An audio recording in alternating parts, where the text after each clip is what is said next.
How old are you? I'm 38 years old. Are you married? I'm divorced. I was married for a couple years. How did you and your wife meet? I was living in Germany all alone. I had no friends. I basically had nobody. And as I was moving home, my dad sort of insulted me and said, you know, if you want to start a business, you got to be a man. So what my plan was, a couple weeks before I moved home from Germany, is I walked down the street and I hit on every single hot girl until one of them caught. One of them said yes. One of them said yes, correct. You were living alone in Germany. You were walking down the street. You saw your wife. What happened then? I said, hi, I'm a Canadian boy. Do you want to have a beer with me?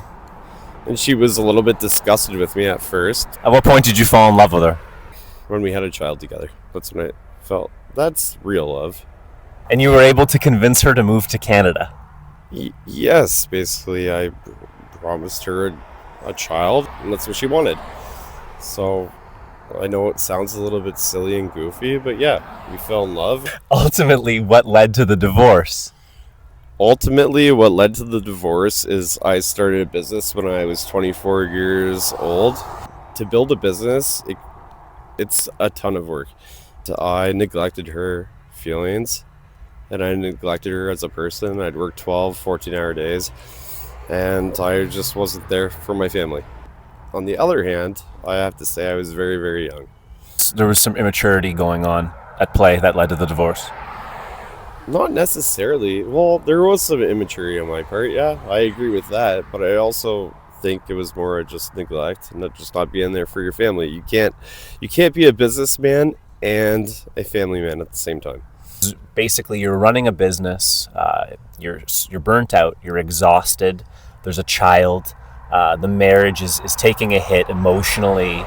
And very young to add to that. Relationships in general, not just about my marriage.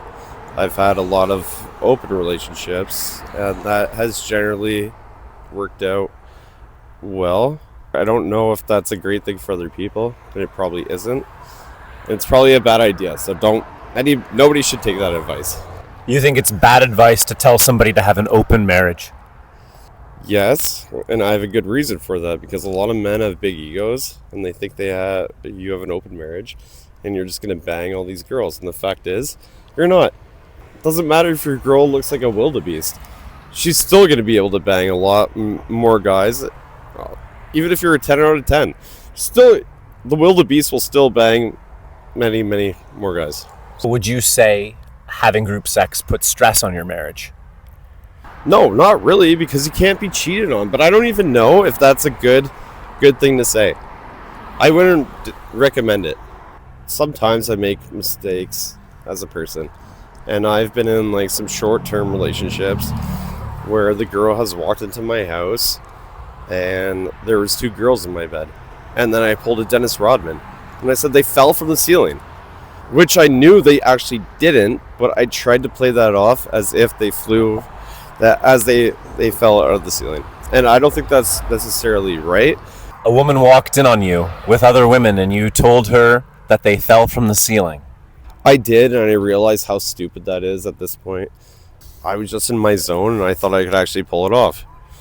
And I know it was stupid to actually try to pull that off. I'm great at realizing my faults. And I realized that was a huge fault of mine.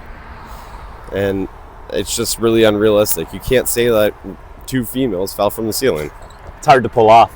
Yeah, and it's unrealistic. And I apologized afterward. You know what? That was a lie. And 2 women did not fall from the ceiling.